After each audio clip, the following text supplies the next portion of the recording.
Good morning. Welcome to Stock Market Today. It's Wednesday, August 14th, 2019. I am your host, Dan Russo, Chief Market Strategist at Chaikin Analytics. Find me on Twitter at DanRusso_CMT. Stock Market Today brought to you today and every day by Chaikin Analytics. Head over to ChaikinAnalytics.com/today. Sign up for a free email. Follow along with this show. Get daily stock ideas for you to consider in your inbox every trading day before the market opens. So U.S. equities rallied in Tuesday's trading. Another turnaround Tuesday on improving U.S.-China trade headlines. All sectors were higher on the day, led by tech and consumer discretionary. Bond proxies underperformed. Treasuries were under pressure, though the curve continued to flatten. Dollar was up against the yen and also stronger against the euro. Gold finished down 20 basis points after trading up more than 1.5% earlier in the day. WTI crude settled down 4%. Tech, discretionary, comm services outperform. Utes, REITs, and energy underperform. Basically, the U.S. said it would delay tariffs on a portion of Chinese imports until December 15th, which included key consumer products, including consumer electronics. But for now, the rally appears to be short-lived. Futures pointing to a lower open, down 90 basis points, and all eyes are on the now inverted 210 curve. Asian markets were higher overnight. European markets were weaker, with Germany and Italy the standouts to the downside. Treasuries are stronger across the curve. The dollar is on the defensive against the yen, weaker versus the euro. Gold down 20 bips. WTI crude off 1.3% after rallying by 4% yesterday. So let's dive right in. S&P 500, another fade from the 50-day moving average. A little kiss on the 50-day. And then a fade, and as we said, futures are trading lower here this morning. Support remains in that 2,800 to 2,850 zone. Resistance is in the area between 2,950 and 3,000. RSI cannot get above 50 so far on rally attempts. Remember, we've been watching the character of the RSI closely. And what we want to see is bulls, if you're bullish, is the market retake the 50-day and the RSI shift back to bullish ranges. So far, not happening. Chaikin money flow is bullish, so a mixed bag from the indicator front. And as I've been saying now for the past few days, we're open to the idea to just a range-bound market. Some bouncing back and forth between the moving averages, a lot of volatility in between, a lot of headlines to whipsaw you one way or the other. If you don't have a process, trading off of those headlines is going to be extremely painful for your portfolio, in my opinion. Better to have a process. Focus on the leading areas of the market, which are outperforming, and look for your best opportunities there. I highlight that in my note today to Chaikin Analytics clients. For those of you who are members, take a look at the front page of my note today. Your market in a minute now. What are we talking about in that note? Stocks rally as President Trump delays tariffs on some Chinese imports. Sentiment measures are more fearful than greedy. Okay, it's been like that for about a week now. Main yield curve inverts with twos trading over 10. So I want to focus on leading industry groups in a range-bound market, and futures do point to a lower open here today, as we said. Take a look at the power bars now. Some shifting. Small caps back to positive with their 1% pop, although they did underperform once again. Dow at 9 to 4 bears to bulls. S&P 500 102 to 89 bears to bulls, following a 1.5% rally. NASDAQ big outperformer led by tech. 25 bulls, 23 bears. Bonds downtick slightly, and there was tech up 2.5%. 16 bullish or very bullish stocks in the tech sector. 14 bearish or very bearish stocks. President Trump's tariff delays really centered on a lot of consumer electronics, so that helped lift tech, in particular the semiconductors. According to the Chaikin Power Bar, small cap stocks remain somewhat more bullish than large cap stocks. Major markets are mixed. Let's turn now to our stock of the day, which is Zimmer Biomet. Zimmer Biomet closed at 138.17 yesterday, down 24 basis points, so an underperformer. Has a very bullish Chaikin Power Gauge rating due to very strong price volume activity, very positive expert activity, strong earnings performance. Financials are middle of the road. But when we roll up the 20 factors, 5 in each of these categories, we come out with a very bullish rating. We have a very bullish stock, strong trend, strong industry group, type of name we want to consider on the long side of the portfolio, right? Following the process. Market and model are in agreement, bullish money flow above a rising long-term trend line. Now, we're just shifting here. This is a bit of a personality change.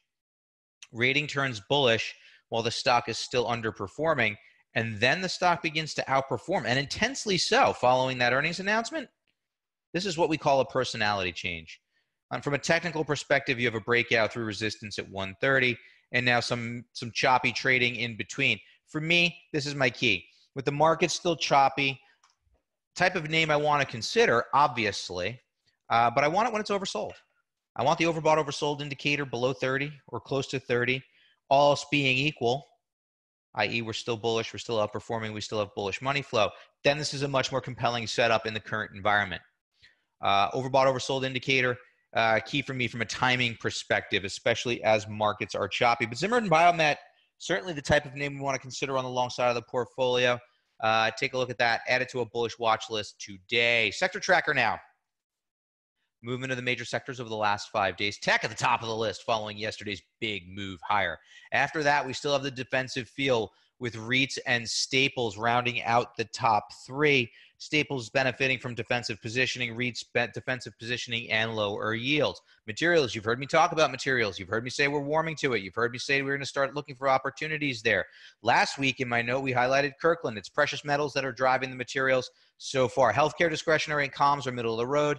Utes and energy and industrials all higher, but towards the bottom of the list. Financials towards the down over the past 5 days, largely a function of those falling yields. And speaking of falling yields, regional bank services over the past 6 months has underperformed the S&P 500 by nearly 16%. Now, from a fundamental standpoint, financials, these banks look good. 35 bulls, 14 bears based on our model, which is skewed heavily towards the fundamentals. It is ranked number 5 of 21 subsectors, and it's moved down 2 slots over the past week. Now, some indicative names, if you want to go looking for ideas, you can look at names like First Horizon or First Foundation or QCR. They all have very bullish ratings in Chaikin Analytics, but this is not a strong industry group from a momentum standpoint, right? It's underperformed by 15.5+%. And here it is. Here's KRE, the SPDR S&P Regional Bank ETF has a neutral Chaikin Power Gauge ETF rating. You can see it's in a nice steady downtrend, moving from the upper left to the lower right. It's been underperforming the market for the majority of the past 12 months. Money flow is a bit of a mixed bag. It was more intense back here. And now as we've chopped around with a downside bias, we've had some choppy money flows. Fund is oversold, but it's below the declining long-term trend line, so that it is a weak trend. I can't get excited there. I can't get excited about these names in the interest rate environment. Maybe if something changes, fine. But it's hard for me to get excited about this group with interest rates heading lower and with scope for them to head much lower, considering yields around the globe have gone into negative territory. I just can't get excited here. KRE, solid do nothing in my book. Taking a look at what's trending now. Yesterday's S&P 500 movers and shakers are gainers and losers. Symantec catches a bit of a rebound, up 6.7%. BBY, Best Buy, beneficiary of the delayed tariffs on consumer electronics products, obviously, as you can imagine. A big portion of their revenue comes from selling consumer electronics. Micron and Lam, memory, tied to memory. Semiconductors had a good day yesterday. Micron and Lam leading the charge, up 4.8% each, roughly. Those of you who are Chaikin Analytics members will recognize Micron as a bullish idea from last week. And for those of you who read my market survival guide, you will recognize Lam Research, LRCX, as a bullish stock idea published yesterday. As we walk through and focus on what's outperforming and what's not performing well.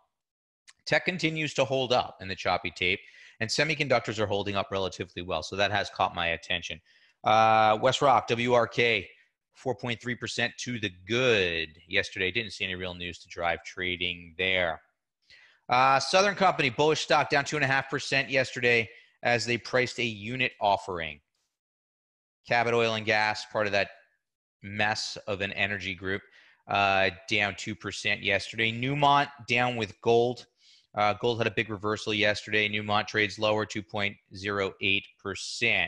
UDR priced the secondary, sent that stock lower by nearly 2%. And Helmerich & Payne, just another energy stock tied to the energy sector that is trading under pressure.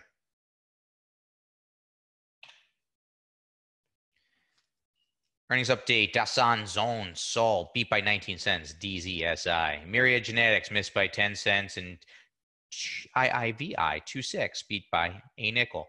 After the close today, bullish CACI and neutral Agilent A. All eyes are going to be on Macy's here this morning, pre-open. Haven't seen their earnings cross the tape just yet, but we can take a look ever so slow. Let's see if we got anything. Haven't seen them come across the tape yet as of this recording, but I will take a look.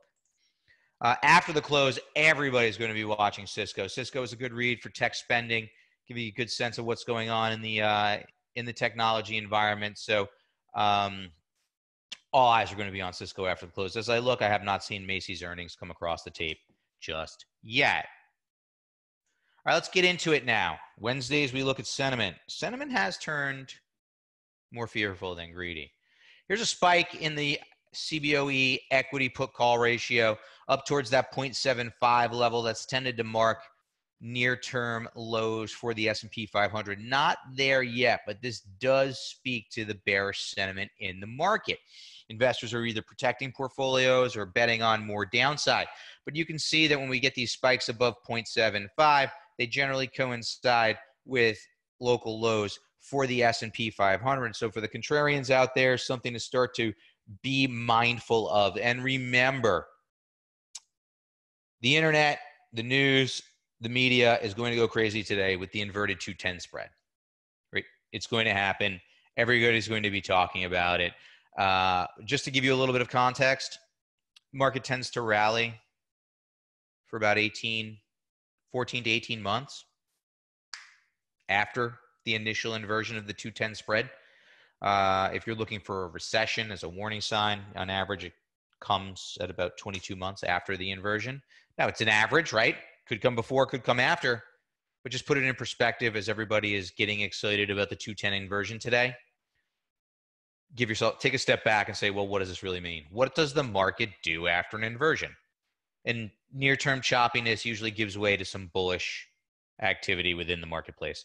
So just keep that in mind. No reprieve for small caps versus large caps. Here's the IWM relative to the SPY, just breaking lower now to new lows, down below the 200-day moving average, and the RSI of the ratio continues to exhibit bearish activity, remains in a bearish zone, confirming the downtrend. Now the ratio, as we said, you can just see here, nice steady downtrend, and the IWM has been range bound for a while. Not even coming close to threatening last year's highs. I can't believe it's been about a year, but that is the case.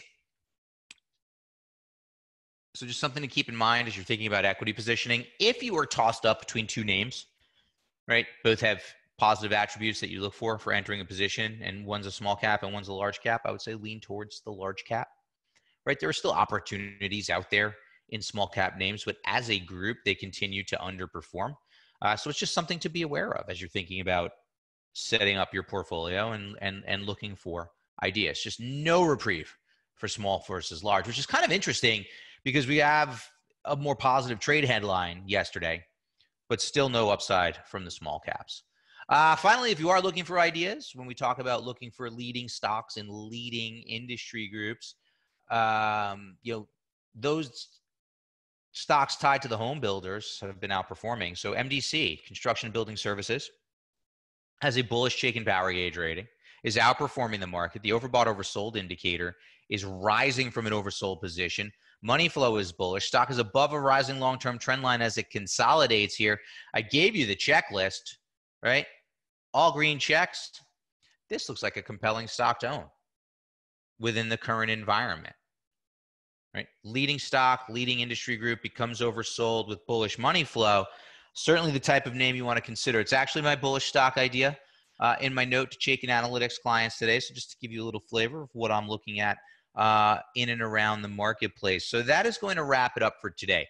Head over to chaikinanalytics.com/today, where you can sign up for a free email to follow along with this show. You'll get daily stock ideas for you to consider every day, hits your inbox before the market opens, and a lot of the content that I pull for this show comes out of that email. So you'll be able to, as I said, follow along. And for those who are interested, check out my market survival guide, weekly action plan for surviving and thriving in any market environment. I will see you back here tomorrow.